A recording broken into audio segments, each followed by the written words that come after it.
देखिए, मैं पहले ही बोल रहा हूँ ये एक्सीडेंटल एमएलए है, उसमें कोई दो राय नहीं है। जब वीडियो चढ़ा काफ़ी लोगों ने शेयर किया और उस वीडियो बनाने के बाद आप जब निकल गए तो मैंने काफ़ी ऑफिसर्स फ़ोन किया, डीसी ऑफिस फ़ोन किया, आरएनबी वालों से किया, बीकन वालों को मैसेज पहुंचवाई और ये मसला जो है टेम्परेरी हल हो गया। और जो हमारे एमएलए साहब हैं, उनके चमचे हैं, मेरे खिलाफ बयानबाजी में लगे थे। ये बड़ी अफसोस की बात है। अगर कहीं पे कोई प्रॉब्लम है, कहीं पे कोई इशू होता है, हुकूमत का काम है, हमारे एमएलए साहब का काम है, उनके चमचों का काम ये है कि वो इसका सल्यूशन ढूंढे, वो इसका हल ढूंढे, ना कि मेरे खिलाफ वो बयानबाजी करें। इसीलिए पता चलता है कि अभी भी वो स्कोर में है कि यार पॉलिटिकल स्कोर में इसने ये किया तो हमने ये बोला, तो ये बोला, उसने ये बोला। ये बड़ी अफसोस की बात है। ये जो कॉस्मेटिक अप्रोच है हमारी सरकार का, और जिस कॉस्मेटिक अप्रोच पे हमारी सरकार अनफॉर्चुनेटली चल रही है, इससे ये पता चलता है हमारी सरकार, हमारे एमएलए कितने सीरियस है हमारे कामों को लेके। इवन कि मतलब यहाँ पे वो पहले भी आए हैं, मुझे बताएं वो ये, और जो एमएलए साहब के बिहाफ पे कल कोई बयान दे रहे थे, जो मुझे अभी किसी ने दोस्त ने भेजा, वो कह रहे ये सेंटर का काम है।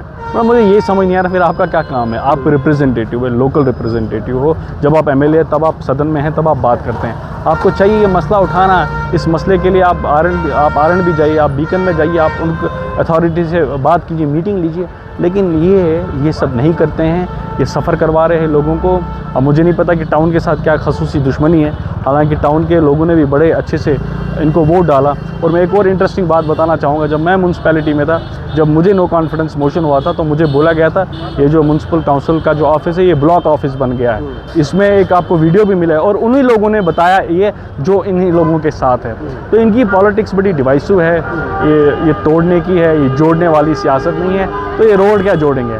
जो तोड़ जोड़ की सियासत में ही रहे हमेशा, जो लालच और अपने मफाद और अपने मकसद के लिए सियासत कर रहे हैं, तो उनसे एक्सपेक्टेशन ही नहीं है वो ये काम करेंगे। देखिए, मैं पहले ही बोल रहा हूँ ये एक्सीडेंटल एमएलए है, उसमें कोई दो राय नहीं है। मैं मतलब ऑनेस्टली बोल रहा हूँ एक्सीडेंटल एमएलए है। इसको ये पता नहीं था ये कहाँ जाएगा, क्या करेगा।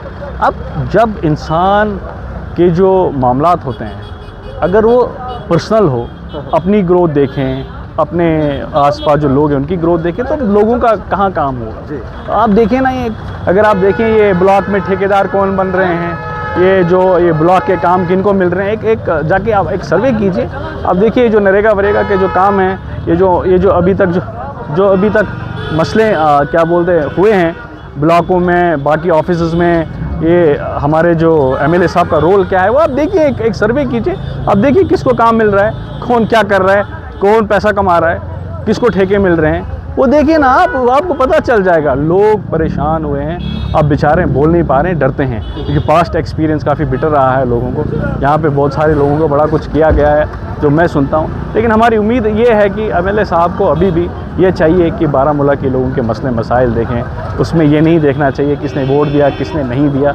ये जो मसले हैं, ये कॉस्मेटिक अप्रोच छोड़ के एक परमानेंट सोल्यूशन निकालें। आप एमएलए हैं, आपके पास सरकार है, चीफ मिनिस्टर आपका है, डिप्टी चीफ मिनिस्टर आपका, बड़े बड़े बयान देते हैं। आप दिल्ली जाके उमर साहब कहते हैं मैं मोदी जी का शुक्रगुजार हूँ, इतना पैसा आया, तो वो चाहता कहाँ है। तो हमारी यही गुजारिश रहेगी, और भी हमारे ऑनरेबल एमएलए से आप गुस्सा ना होया करें मेरे बयानों से, या ये जो आपके चमचे मुझे अटैक करने की कोशिश करते हैं, ये जो लोगों का जेन्युइन काम पे, तो मुझे कोई फ़र्क नहीं पड़ता जब तक लोगों का काम हो। कल खड़ा हुआ यहाँ पे काम हो गया, आपने देखा।